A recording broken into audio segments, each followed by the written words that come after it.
So you're in Fox Business School. Yeah. What compelled you to go to college in the first place? All right. So I'm going to rewind from 1996 back to, let's see, I was born in 78. I'm going to take it to 1984, 85. George Orwell. Yeah. Nuts. Okay, so I've always been a sales guy, right? So I have a background in sales. My family, my mother owned her own business. She had a collectible store. She sold giftware and things like that. Retired very early. My father was a builder, so that was cool, right? You know, we taught me a lot about that type of stuff. So, but sales it's always been a part of my life, right?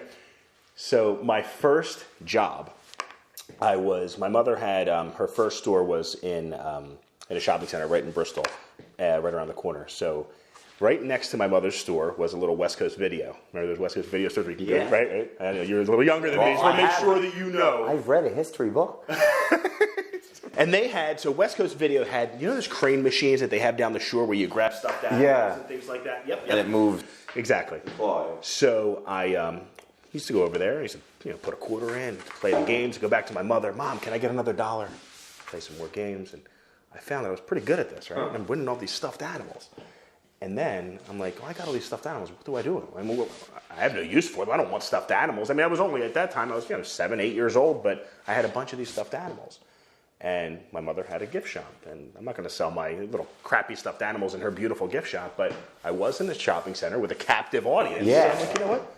I'm going to sell these things. Wow. Right. So I used to walk around from store to store. Hey, check these out. Start showing them what I had. Who would give me $1? Who would give me $2? And I'd reinvest that into the business. Wow. So you got them in this machine, and then you would sell them. And I would sell them. And I would get my money. And I'm like, all right, at the end of the day, it cost me, let's say, $3 to win these things. At the end of the day, I might have $20 that I've won. And I've reinvested. I put a little money aside, right?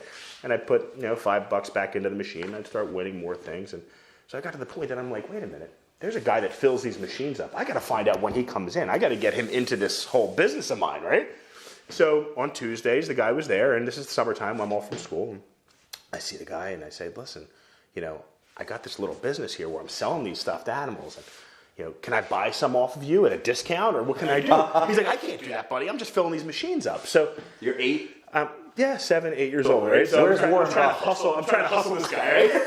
So that's what I did, and we got to know each other, and he got to the point that I don't know if he felt bad for me, but he would just kind of place these stuffed animals in certain positions. Well, I mean, this started to be a pretty lucrative business. I'm making $50, $60 a day. Around Valentine's Day, I was hiring little kids in the neighborhood to start helping me sell these things. So that was my first sales job, and I did pretty well with it. Right? I did well.